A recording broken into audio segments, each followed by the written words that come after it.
Did everyone hear I just hit recording? Did everyone hear that? I just hit record. Did everybody hear that? Yes, record. You're recording. Yes. Yes. Okay. All right. Well, let's go ahead and get started then. Okay. Well, we have got covered a lot of ground so far. Um, and we'll talk a little bit tonight about the resurrection. Of course, actually, I have a lot to share, but we'll see how much I decide to go through. There's no doubt that uh, we all die. As they say, the two things that we know are going to happen, we pay taxes and we all die. So can't get around those two things. Well, I mean, you could try not to pay taxes. Some people do that. And of course, if you don't get caught, maybe you're lucky, but most of us can't get away with that. So we know that we'll all die, maybe sooner or later. We don't know. And that's part of the mystery of life. Some people die very young. Some people die middle life. Some people live long lives. It just depends. But if God exists and Jesus rose from the dead, the reality of it is that we just switch locations in a split second. We just change locations. So that's a big question, about what happens to us at death. Okay, that's a huge existential question. That's a huge worldview question, and hopefully, many people. We hope and pray people slow down to think about it. We know that people. We found out that when my friend wrote this book, Immortal, Clay Jones. Actually I interviewed him on a Zoom call about this book. If you guys go back in my YouTube channel, you can find the interview. But Clay said that when he wrote this book, Immortal, how the fear of death drives us and what we can do about it. He wrote this actually before COVID happened, but it was released during 2020. It just so happened to come out around the same time. And of course, we found out very clearly, very quickly, that what people will do if they're afraid of dying. We found out the fear of death does drive us as humans. So it drives our lives, it drives everything. You may say to yourself, well, no, not me. But the reality of it is, we found out very quickly that a pandemic, we found out how humans responded to that very quickly. So it's pretty clear that the fear of death does drive humans. Okay. It's the way it is. So he wrote about that in that book, and you can read it for yourself if you want to see what he talked about, different things people true to do to try to be immortal or live forever when if they're not turning to Jesus, but our whole lives are kind of driven by the fear of death. Um, so whether you think believers should have that issue, whether you think a follower of Jesus should have that problem, is something you'll have to wrestle with. But it became clear during the pandemic that many believers had not much of a different view of death than an unbeliever, judging by the way things went down. I don't have time to go into that. I don't want to go over all the issues, the political issues. I'm just saying it really exposed a gaping hole in humanity and the fact that people are afraid of dying. So anyway, you can get that book read it on your own. Okay, so we've gone over some of the arguments for God's existence. We've talked about miracles. We've talked about New Testament reliability. And we talked about last week, we talked about whether Jesus said he was God. And then we've talked about some of the messianic prophecies. But there's no doubt it's going to be more realistic that if there's a God that exists and he speaks into history somewhere, that you can look for that evidence and see who the most likely candidate is where God has decided to reveal himself. And we think that Jesus is that person, right? It's not Muhammad, it's not Buddha, it's not Krishna, it's not Joseph Smith, it's not other religious figures, it's Jesus, okay?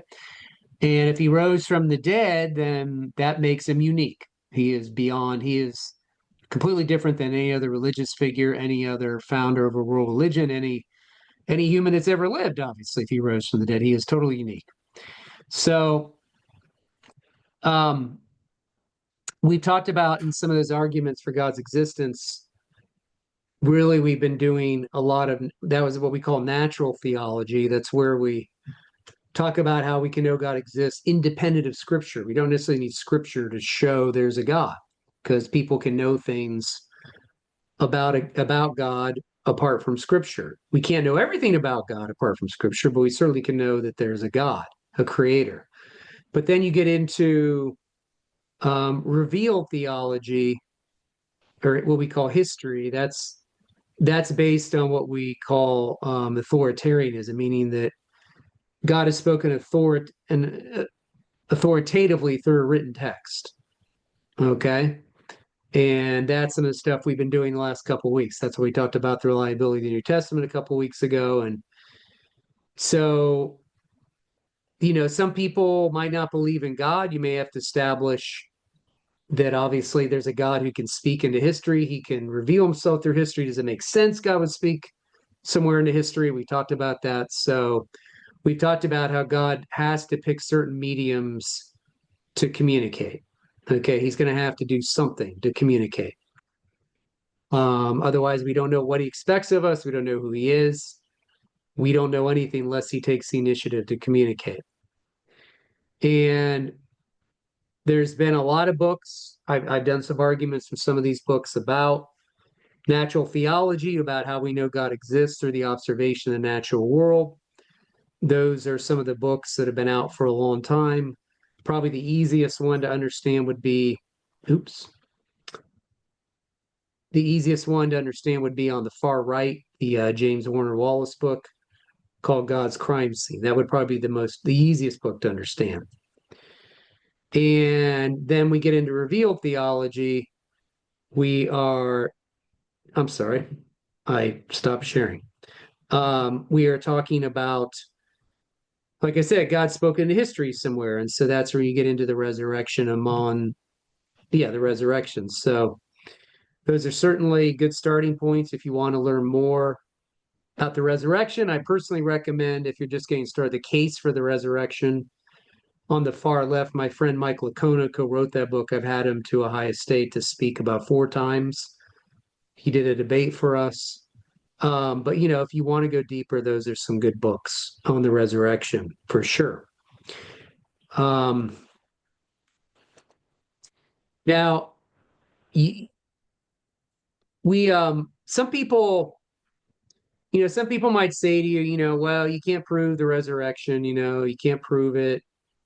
You haven't shown me that there's enough evidence for it, or whatever they might say. But some people confuse direct evidence with circumstantial evidence. Okay. And direct evidence is where you were there and actually witnessed it yourself. You saw it with your own eyes. Okay. And we're not going to be able to get that with the things in the Bible. We weren't there to see any of it. Okay. So to ask for direct evidence is ridiculous. You're not going to get that for a lot of things in history. Stuff is in the past. We weren't there to see it.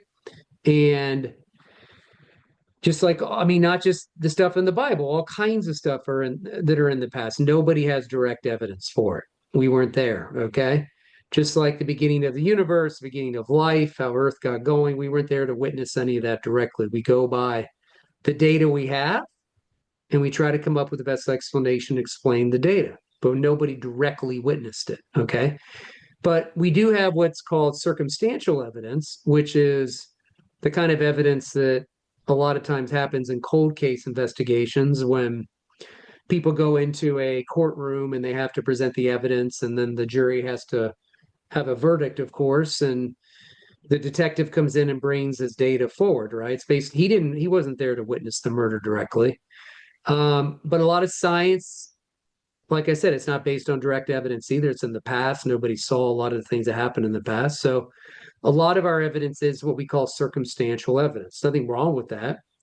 It's just that's the way it works. So when you, so a second here. Ooh, yeah, I'll go back in a second. I went forward. So when a cold case investigator comes into a crime scene, he wasn't there to witness the murder. He has to come up with the best explanation. Okay, he didn't see it directly, but that's the way what he has to do is then present that data to the courtroom. Okay, and so hopefully his explanation will cover all the data he's compiled. Okay, did this person die accidentally? Was it a homicide? Well, I'm sorry, if he comes in a room, finds a dead body, he's trying to figure out what happened. Did it happen naturally?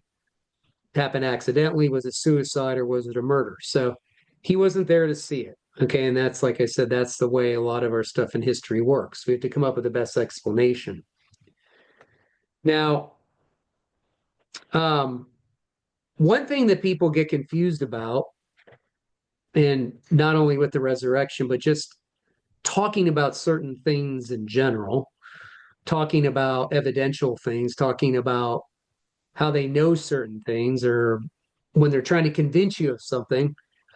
People confuse assertions and evidence. Happens, I see it all the time. So people like to assert things, like they'll say, they assert something like someone might say, well, maybe aliens raised Jesus from the dead, or maybe the disciples ate some bad mushrooms and freaked out. So those are examples of assertions. You can assert anything you want, but assertions are not evidence. You need to provide evidence to back up your assertion. Okay. So if someone said to me, well, I just think aliens raised Jesus from the dead, or I think the disciples ate some bad mushrooms and freaked out. Well, obviously I'd say, well, what's your evidence for that? I mean, you made the assertion. Now I need to know what your evidence is for that. Just one second here. Got to do one thing. Fix that. Okay. Back to the slides. Okay. So just remember that when you're talking to somebody, start talking about the resurrection, that they can assert anything they want, but they need evidence for their assertions. Now, when my friend Mike Licona wrote this book, The Case for the Resurrection with Gary Habermas, he's another resurrection scholar, they kind of came to this broad conclusion. I mean, just compiling the evidence from most quarters within biblical scholarship. People in New Testament studies, New Testament historians, just in general, that most would agree on the following points. Doesn't mean it's true. It just means there is a broad consensus that it's agreed that Jesus died by crucifixion. There's agreement that Jesus's followers sincerely believed he rose from the dead. Now, people that say that they don't necessarily believe Jesus rose from the dead. They just say that the followers of Jesus sincerely believe that that's what happened, that they witnessed a resurrected Jesus. Also, that there's number three, there's early eyewitness testimony to belief that Jesus rose from the dead. We'll talk about them more. The James brother, or Jesus' brother James, became a believer, and Paul became a committed follower of Jesus. So these are all kind of agreed upon, not a lot of debate. Now, how they explain this data is different. I mean, because some of them obviously think that the resurrection didn't happen, or else some do think the resurrection happened. Just depends on who you talk to.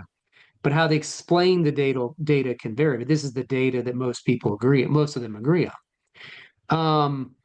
This was kind of amplified in my friend Mike Licona's massive book on his dissertation on the resurrection of Jesus. And he said that kind of narrowed it down to three things: that most critical scholars and historians agree that Jesus died by Roman crucifixion, that after his death, shortly after his death, the disciples certainly had experiences that they interpreted as the resurrected Jesus. They believed Jesus really physically appeared to them. And then Paul came to faith. Paul was obviously a persecutor, and then he had a resurrection, an experience that he believed that Jesus appeared to him. So this kind of, is the broad outline I use of people that If you can agree on these 3 points, then we can talk about how you explain them. But if we can't agree that Jesus died by Roman crucifixion, we can't agree the disciples at least thought they saw him rise from the dead, and we can't agree that Paul came to faith through what he thought was a resurrected Jesus, then it's going to be hard to go further in our conversation. You've got to agree on those 3 points. We then can talk about how you explain these 3 points. Okay. So when my friend Michael Kona calls it historical bedrock, that's what he calls it, bedrock. He says it like this. He says that as some facts are so strongly evidenced that they are virtually indisputable, these facts are referenced to as historical bedrock. So he says historical bedrock includes those facts that meet two criteria. First, they're so strongly evidenced that the historian can fairly regard them as historical facts. And secondly, a majority of contemporary scholars regard them as historical facts. Historical claim is typically considered highly probable if made by multiple independent sources. So, like I said, I try to get people to agree on those 3 points. Now, when you're talking about these facts that we'll go over, I don't really know if I like to say the word prove. I think that opens up that whole debate over what you mean by prove. I just like to say the resurrection of Jesus is the best explanation for these facts. Okay, I think the resurrection of Jesus has explains the data better. Okay, so and I don't just believe it because scholars believe it. There's reasons scholars hold to these facts, like they believe the data is strong.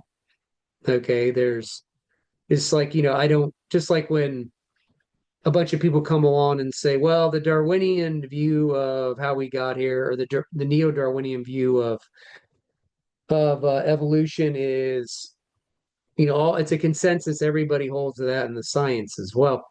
I'd say, well, why do they hold to that? Why do they hold to that consensus? I'm not just going to accept it just because consensus says this. I want to know why there's a consensus. Give me the reasons why.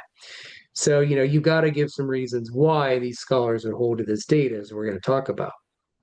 Um, whatever someone comes up with, whatever they come up with besides the resurrection of Jesus, I think the resurrection of Jesus explains these 7 points better than something else, a non-resurrection explanation. So obviously you've got to have the death of Jesus. That's before the resurrection, no doubt. Nobody really doesn't believe Jesus died by Roman crucifixion except Muslims. Muslims are the only ones that push back against it. In the Quran, they think the Quran teaches that Jesus wasn't crucified. And the Quran was written 640 years after the New Testament. And that means it's going to cancel. For some people, we're just going to say that's way too late to be a reliable source of information to tell us something about Jesus' crucifixion, or just forget it. But Muslims won't agree with you. They'll say it's perfect revelation. Doesn't matter if it's written 600 years later. But whatever explanation you come up with, you're going to need to come up with something that explains the group appearances, Jesus appearing to many individuals and groups. You're going to need to explain what happened to Paul. You're going to need to explain the empty tomb. You need to explain why James, who once didn't believe and was a follower of Jesus, came to faith in Jesus. You're going to have to explain, you're going to come up with a better explanation of how Christianity got started, or what we call the Jesus movement. There has to be an explanation of how that entire movement got started, what kept it going. Would it have continued on without a resurrection? And then obviously you're going to also have to explain, okay, who's drawing on my slide? That's not me. Stop drawing on my slide. Someone's doing something with the cursor. Stop doing that. Um, and why the early followers? Okay, just a second.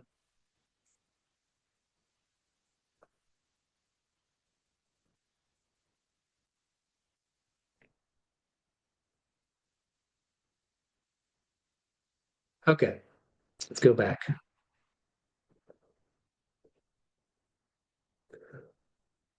Okay, I got rid of the person that was doing that. So anyway, um, and why the early followers of Jesus, another thing to have to explain why they started to worship Jesus. Now, it's true they worshiped Jesus before he's resurrected, but after he's resurrected, as first century monotheistic Jews, they started to change their devotional practice, the way they prayed to Jesus, the way they worshiped him. So there was a major shift in their thinking. Okay. And so, anyway, so you got to come up with an explanation for those things if it's not going to be the resurrection. Now, um, the way we do history, um, we sometimes, obviously, as I said before, you can learn things firsthand if you were there to participate in the events, right? But none of us were there to participate in the resurrection event. None of us were there in the first century. So we'd have to make an inference. Okay. And so we look at the data and then we come up with a conclusion or we make a logical judgment about the data. We make an inference. Okay, that's the way history is done. That's the way science is done too. Let me give you an example of this. So sometimes you might make a bad inference. Like, an example, um, if you're home with your teenage daughter and she says to you, "Well, my boyfriend Tim didn't call me tonight," and then she makes an inference. She says, "Well, Tim must not love me anymore." I mean, that could be correct, but it could just be what we call bad inference. Okay, so there's good inferences and bad inferences, but in our case, what we're trying to do is look at the data we have, and the data we have is that obviously Jesus died by Roman crucifixion, and the disciples thought they had experiences that they believed Jesus appeared to them, and then Paul came to faith based off a resurrection experience, and then we make an inference. We try to come up with the best. We draw a conclusion. We come up with an inferential, um, might say, our best estimate about what happened. We infer that Jesus rose from the dead. And then we make the claim Jesus physically rose from the dead. That's what explains what happened there in the data. That explains the data. Jesus physically rose from the dead. And that's the way we do a lot of history and science. We weren't there to see it. We collect the data, we make an inference, and then we present that claim to others. Okay. Now, there's been a lot of different, what we call naturalistic inferences to try to explain all the data of what happened, why all that data I just presented. People have tried through the centuries to come up with other inferences to what happened instead of Jesus physically rising from the dead, because we're saying the supernatural inference is the best inference that he bodily rose from the dead. But I don't have time to go through every single one of these, but we'll talk about a few of them. Not all of them have a lot of sway these days, and not all of them have a lot of, not all of them are discussed anymore. Some of them have been, well, Christian apologists have been offering explanations to these for decades. Any of those books I mentioned will, in the beginning, I talked about some of those recommended readings would handle most of these.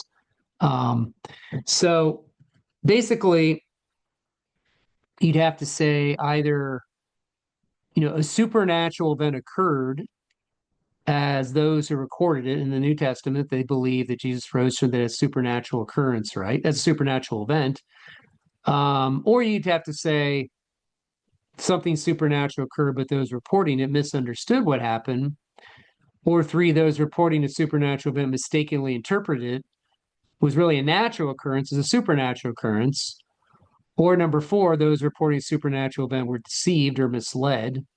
Or number five, those reporting a supernatural event were lying or misrepresenting what happened. So obviously, we would try to argue for number one. There has been arguments given for number three, four, and five, or number two through five. I'm sorry, as we'll talk about, but we're arguing for number one. Now, if someone says the resurrection is it a fact? Well, it's a fact. Well, we say something's a fact. I think what people are probably referring to is what we call an induction. Induction is where we observe things directly or indirectly, and it's based on probabilities. A lot of science is inductive, a lot of history is inductive. We weren't there to see it. And it only can arrive to probabilities.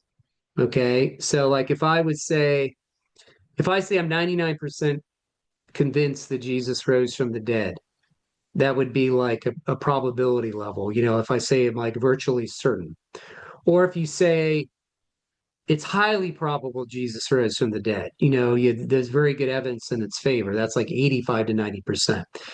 Now, obviously, most Christians are not thinking about percentages. They don't think about these things. But when you say the resurrection of Jesus is a fact, that's kind of basically when you really boil it down to what you're talking about. Um, Most people say, well, it's a fact means I'm certain it happened. That's what they say. Well, what do you mean by that? So these are just some pointers when you're doing history. That's what we're referring to. Now, um, when it comes to the sources for Jesus, even a guy like Bart Ehrman, who is a atheist New Testament historian, who definitely believes Jesus lived, died, was crucified, and he believes the disciples thought they saw him rise from the dead. He just doesn't believe in resurrections because he has a different worldview. But he said in his book when he wrote this a ways back, he said historians always want sources that are closest to the event or to the person or event they're describing. They always want the earliest sources. That makes sense, right? The further you get away from it, the more embellishment could happen. But so he's right. And we always want the earliest sources.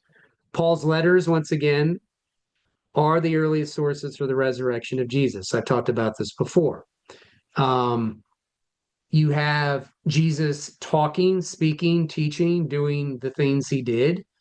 And then you have what we call the oral period where people are telling each other about what Jesus is doing orally. They're preserving it in the oral memory of the eyewitnesses, right?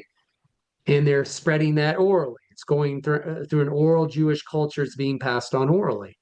And then eventually the witnesses came along and said, you know what, we've got to spread this to different communities. We've got to get this message out.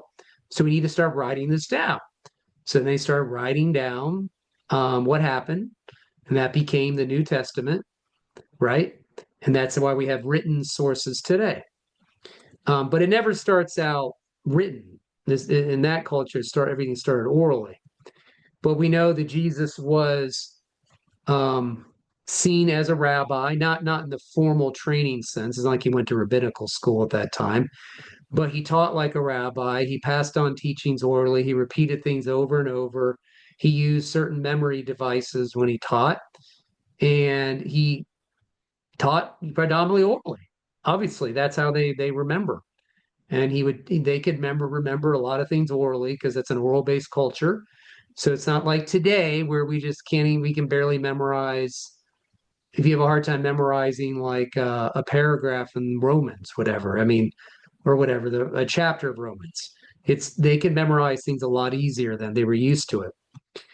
But Paul's letters are the earliest sources again for Jesus's resurrection, not the Gospels. And the resurrection texts in Paul's letters, even though Paul wrote them between like 48 to 65 AD, the information was passed on orally before that. So the resurrection message was being taught and preached almost immediately after Jesus rose from the dead, from about 30 to 50 AD, 30 even to 40 AD. It was being spread very quickly, orally. Okay. Now, Paul, I talked about this before, that one of the earliest records for Jesus's resurrection is 1 Corinthians 15, verses 3 to 8. When Paul says, what I received, I passed on to you. As of first importance, the Messiah died for our sins according to scriptures. He was buried. He was raised on the third day according to scriptures. So Paul's saying that he received this teaching from somewhere else, and he's passing it on. Okay. Now, where did he receive this? I mean, it didn't originate with him. Okay. Now remember, he wrote First Corinthians 15 around, First Corinthians is written around 55 AD, but that means he received this information even earlier than that. Okay. Well, if you actually read Galatians, the beginning of Galatians 1, it says that Paul, after 3 years after he came to faith, he traveled to Jerusalem to meet with the apostles Peter and James, right? Actually says in Galatians 1, it says, after 3 years, I went up to Jerusalem to visit Cephas and get information from him. I stayed with him 15 days. Now, some of your translations say, then after 3 days, I went up to Jerusalem to get acquainted with Cephas. But really, the way that's translated, it comes from a word that means inquire into or become acquainted. Okay, it's like to seek out and investigate. Okay, so Paul went there for a very specific reason. So think about it. This is Paul. He came to faith. He had the Damascus Road experience. And now he's going to go to Jerusalem to meet with two of the other apostles who he wasn't with originally. And we both know that Peter and James had come to faith in Jesus. They had a resurrection experience with Jesus, and Paul's going to go be with them. So it wouldn't be too far out of the question that Paul received some of this information, 1 Corinthians 15, from Peter and James there, because he does mention Peter and James in 1 Corinthians 15. He mentions Peter's name by Cephas. He mentions James. Says, he appeared to Peter, he appeared to James, he appeared to me, he appeared to the 500. He talks about that. But where would he have gotten that information? Well, he goes to Galatia and he spends time with Peter and James. Now, we can't say 100% for sure that's the case, but he was there for a while and he spent time with them. I mean, I assume they were talking about Jesus because Paul wanted to make sure he was preaching the right gospel, right? As you read Galatians, he wants to make sure he's passing on the right message. So there's a very good chance he received this information there in Galatia. There's a guy named John Dominic Crossan who's a very liberal Christian New Testament scholar. Doesn't even think Jesus rose from the dead. He believes it's more of a metaphorical resurrection, not literal resurrection. But he does admit that in 1 Corinthians 15 that information Paul got was probably in Galatia. Paul received in Galatia, went to visit Peter, okay, in the early 30s. So that's kind of, a lot of scholars believe that's probably the most logical place that Paul got that information.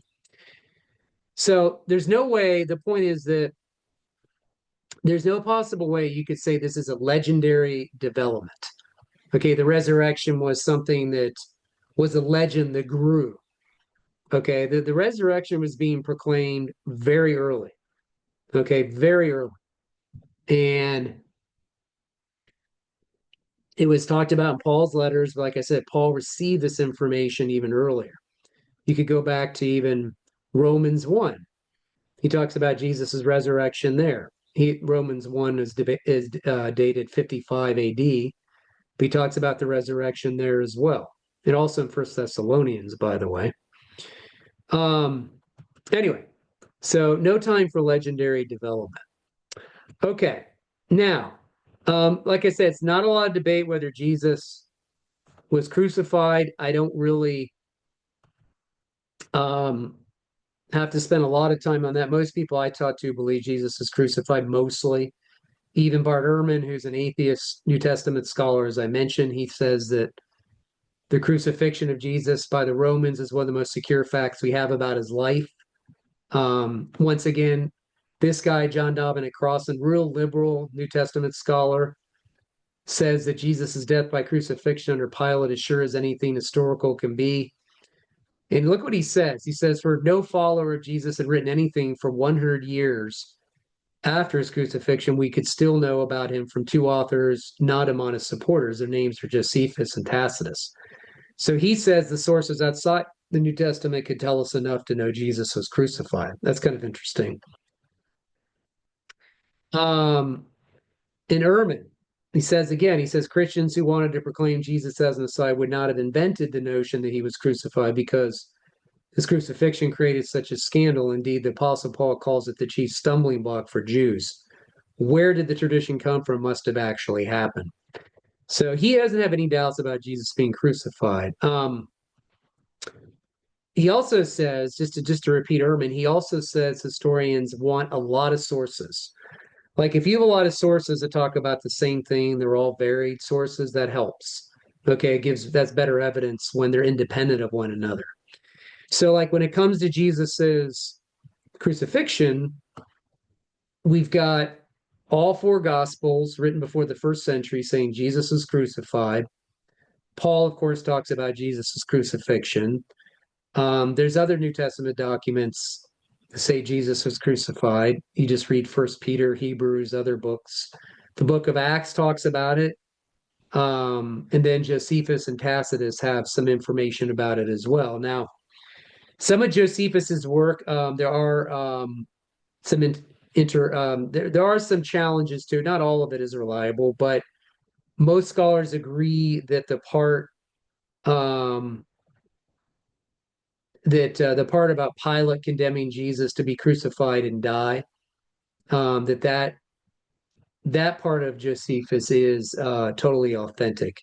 Um, anyway, not a lot of debate about that passage in Josephus. Um, you also have what's called the Pilate Stone. That's you can see that in Israel. That's the archaeological site they found that has Pilate's partial inscription of Pontius Pilate on it. That Pilate was a real person. At the same time, the time he lived and everything in Judea. That's in Israel. You can see that.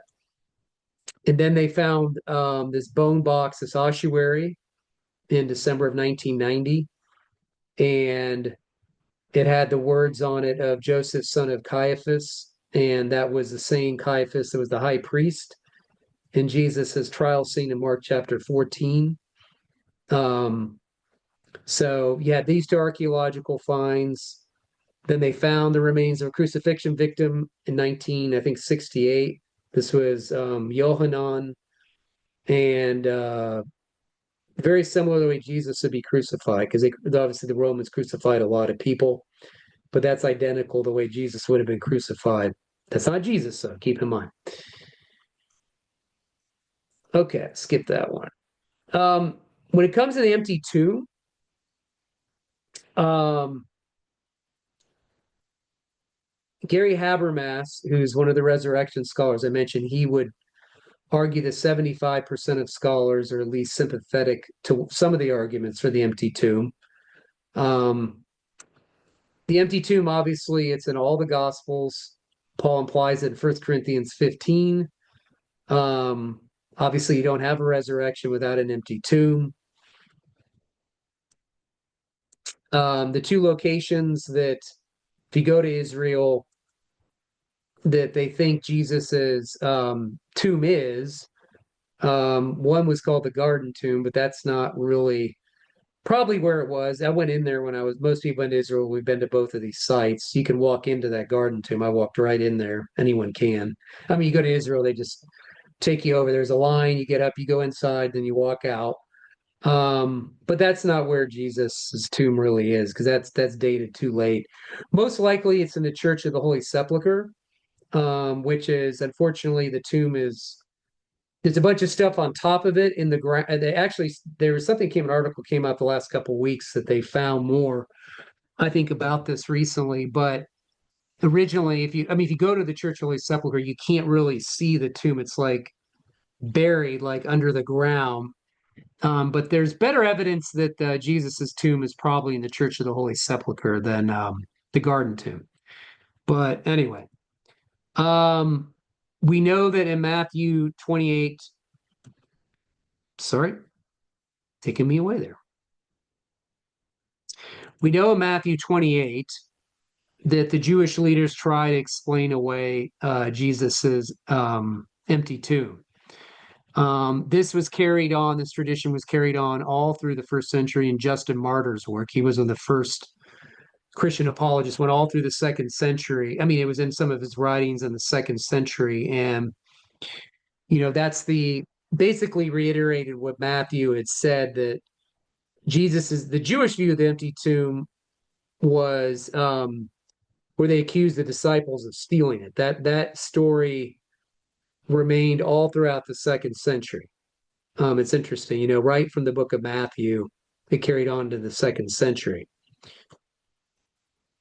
Now, you obviously have women witnesses to Jesus's resurrection. We know that that's very unique because if you read Jewish writings, such as in Josephus and in the Talmud, it talks about women are not, their testimony isn't as valid as a man's testimony. It's not looked upon as valid. Now, that doesn't mean that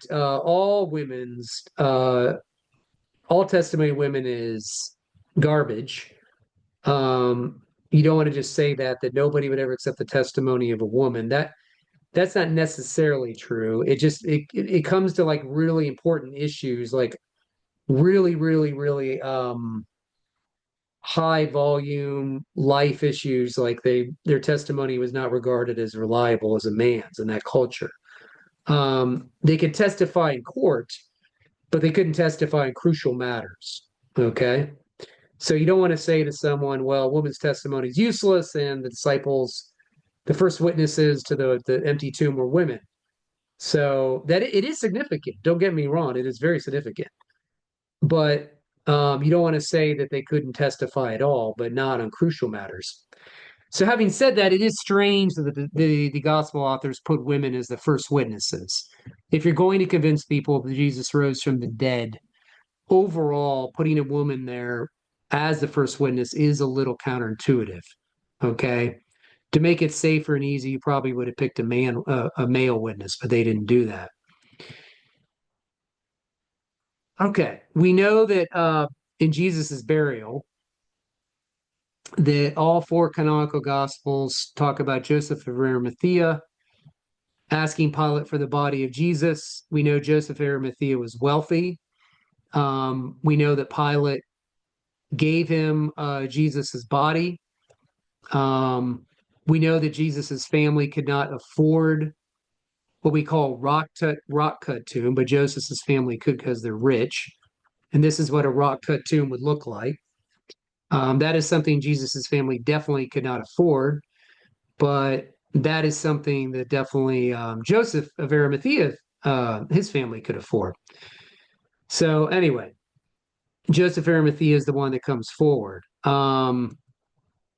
Now, if you want to go a little deeper on Jesus's burial and burial practices, those are some good books by Craig Evans on the archaeological issues on the way burial practices worked. They have found a ton of ossuaries in Israel. Those are bone boxes, right? The people that died.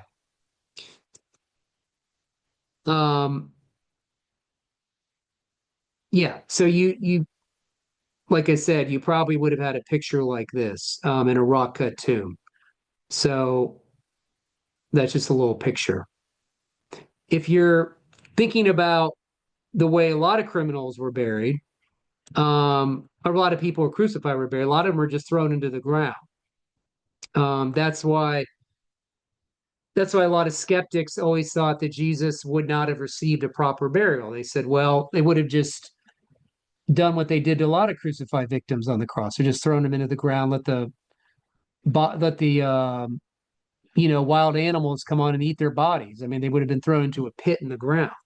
They thought maybe that's what happened to Jesus, but we know that given Judaism, given Jewish thinking, that you had to get the victim down before nightfall. Sometimes the crucified victims were left to die all day as a display. Roman crucifixion victims, they'd leave them out there and get the birds that come along and peck their eye out, right? As a display. That's how brutal the Romans were. But we know that in Judaism, executed criminals were still to be buried properly. Um, so it is in the Jewish writings that, an executed victim could receive a proper burial, but generally not in a family tomb. But in this case, Pilate gave a concession over to Joseph Arimathea and allowed Jesus to be buried in his tomb. Um, Pilate probably didn't want to cause problems. It was during Passover. He wanted to keep the peace. So he gave Pilate Jesus's body. Now, let me talk a lot about the appearances. This is what probably one of the most important parts of the resurrection. So, I think we all probably know that the empty tomb would not prove Jesus rose from the dead. If you just had the New Testament recorded that there's an empty tomb, saying they found the tomb empty, but there's no appearances of Jesus, we would have a much harder time explaining the truthfulness of Christianity to people. Okay, because if you just have an empty tomb and no idea where the body is, and people be like, well, wait a minute, you say the tomb's empty. What happened to Jesus? We just say, well, we don't know. I mean, the New Testament doesn't tell us. Because if he didn't appear physically, he can't ascend to the Father, and everything's thrown off if he didn't appear physically to the disciples. So, once again, not a lot of debate among atheists and skeptics and liberal New Testament scholars that they all think the disciples thought they saw Jesus rise from the dead. They just don't believe necessarily the resurrection happened. But Paula Fredrickson, she's not by any means a conservative Christian. She says, I know in their own terms that they saw was the raised Jesus. I'm not saying that they really did see the raised Jesus. I wasn't there. I don't know what they saw. All I do know is in story something, they must have seen something. Same thing with Bart Ehrman, says the same thing. We can say with complete certainty that some of his disciples, at least sometime later, insisted that he soon appeared to them, convincing them that he'd been raised from the dead. E.P. Sanders, another guy that wasn't the most conservative scholar, he passed away a couple of years ago, said Jesus' followers had resurrection experiences. Is, in my judgment, a fact. What the reality was that gave rise to these experiences, I do not know. Couple other quotes. A guy named Hugh Montefiore, he says the disciples were clearly convinced of the reality of risen Jesus whom they saw and with whom they conversed. Lindeja Novakovic.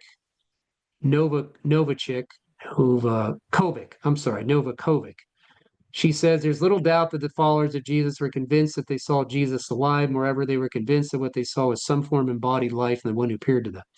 So, like I said, not a lot of debate over the disciples thought they saw him rise from the dead. Okay.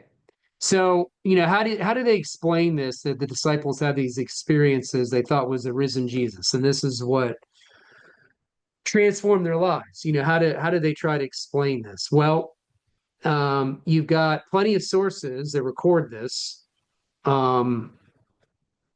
It's all throughout the Gospels, all throughout Acts. It's in First Corinthians. What they do, sorry, let me, okay. So, by the way, let me mention this. Let me go back here. So these are just some of the order of the appearances of Jesus. So obviously you have, these are physical appearances where they saw Jesus, they touched him, they had McDonald's with him, as we know. At the end of John chapter 21, we know that he was on the beach and he was cooking them Egg McMuffins, and they got out of the boat and came and had their Egg McMuffins with him. Okay, good joke there. Keep you guys awake. A lot of physical appearances here, different appearances of Jesus to different groups at different time periods. Okay, so the way they explain the resurrection away is sometimes they'll say the disciples had what are called visions. Sometimes they'll say like the disciples had basically a subjective vision. Now, I don't know if you've ever had a vision. Some people have had visions. I've had visions sometimes in life, but sometimes visions are they're internal things that happen inside your mind. There's nothing outside yourself that you're corresponding with. It's a private internal experience, okay? So sometimes scholars will say, well, the disciples had these subjective visions. They thought they saw physical Jesus, but really it was just in their mind. Okay, and they say we just had these subjective visions. Um, they were transformational. They certainly caused them to go about preaching him, but there's not really a real physical Jesus. Um, this was the view of guys like Marcus Borg. He was a liberal scholar that passed away, or that he says the disciples maybe had apparitions. I'll explain that in a minute. But Bart Ehrman, so he said the disciples had visions, um, veridical or non-veridical. Veridical means they're based in reality. Non-veridical means they're not based in reality. Um, Same thing with Gerd Ludemann. He was an atheist New Testament scholar, said that disciples had visions, and this led to more visions, and it was like contagious. Um, the problem with the word visions are it needs to be defined. Like I said, you can have an internal vision, it's like a subjective vision, but you also can have an objective vision. If it's something outside yourself, you think you see something outside yourself, that can't happen.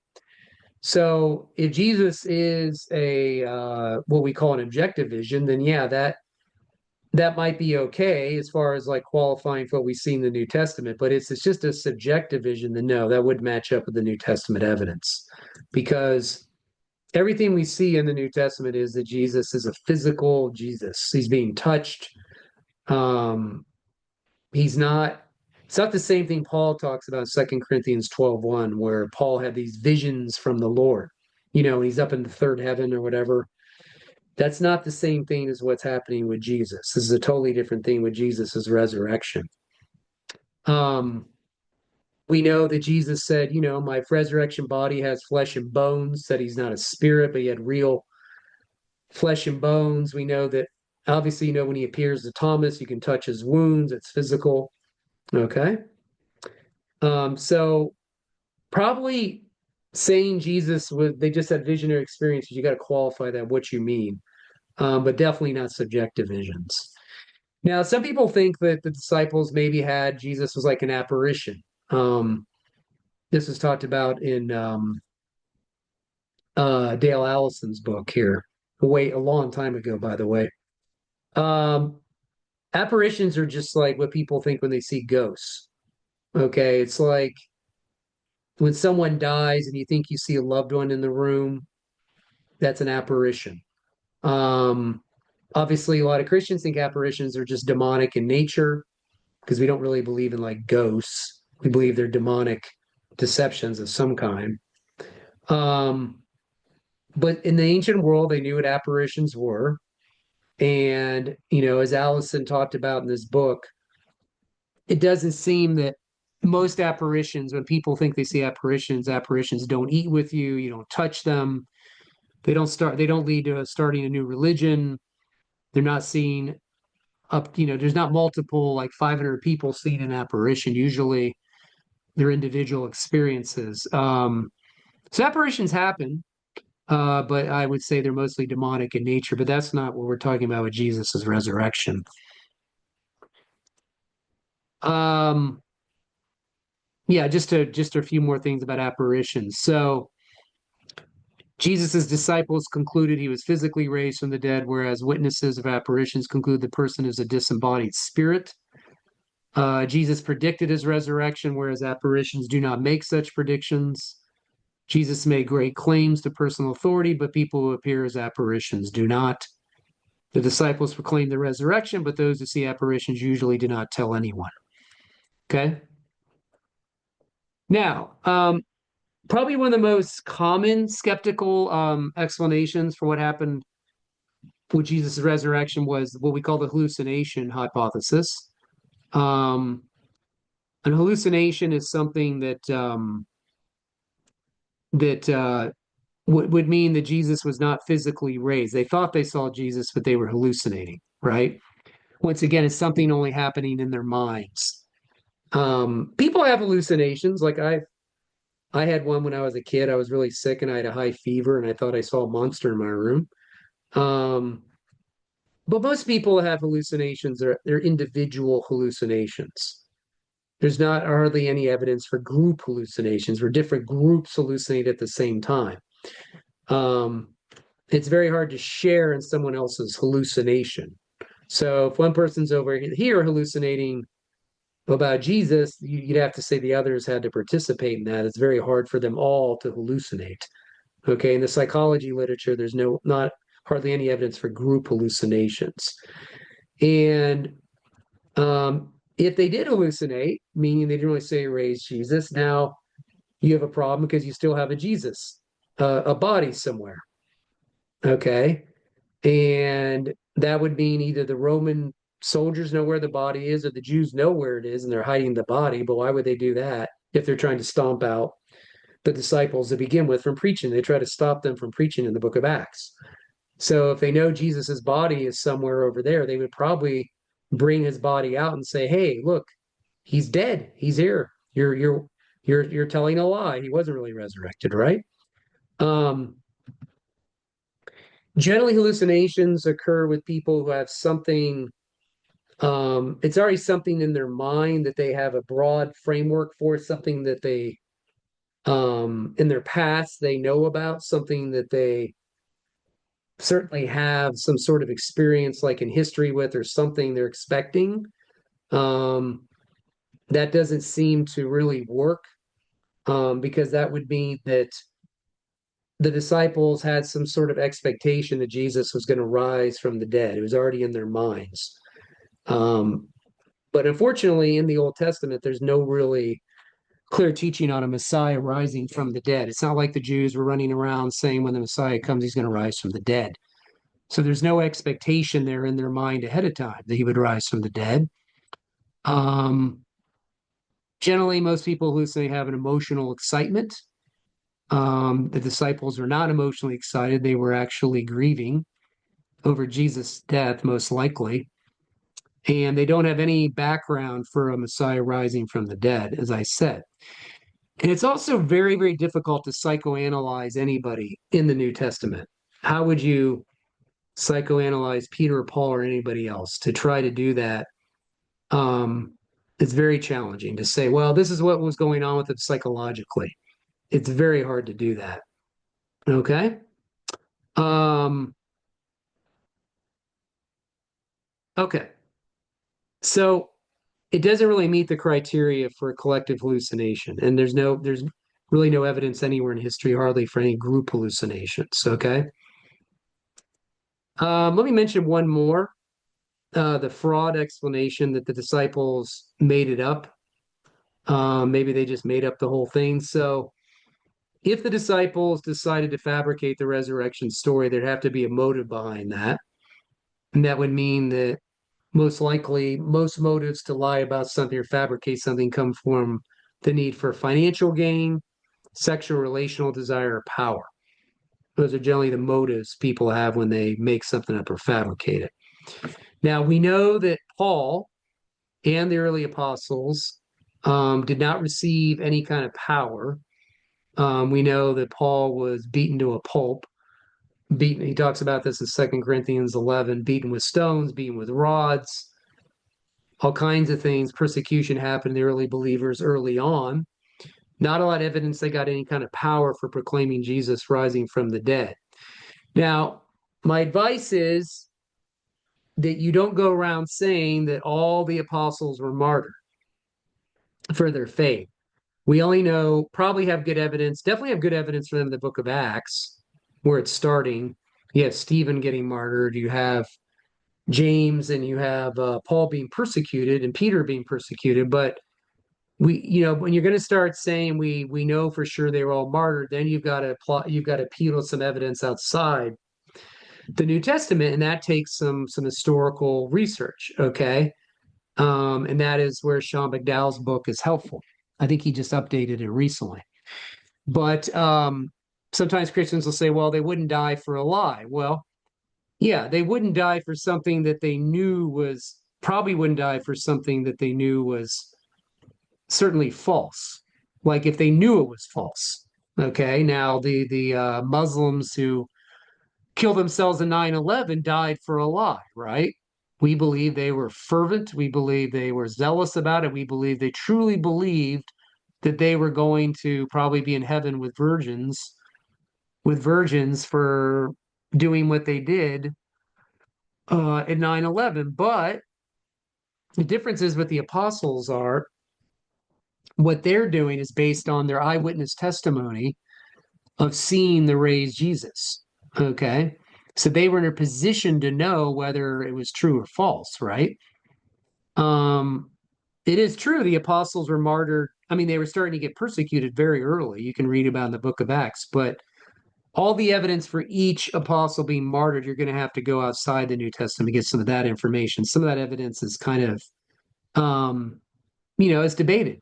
Sean did his work on this. You can read it. Some of it's okay, but some of it's iffy, once you get into extra biblical evidence. So you can read that in his book there.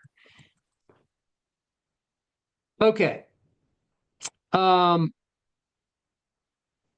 and remember that Paul, you've always got to explain what happened to Paul. Let me just mention something quickly about Paul. Um, Paul,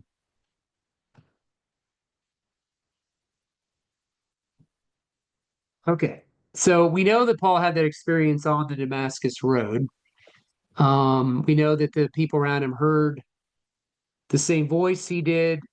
They didn't see anybody. We don't know exactly what Paul saw. He saw some form of Jesus. We don't know.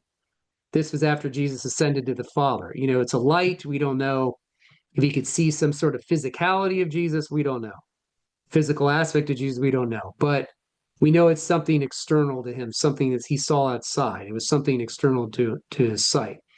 We know that the word he uses when he talks about his testimony, 1 Corinthians 9:1 and 1 Corinthians 15, it um, has to do with seeing with the eyes to perceive, perceiving to know and see.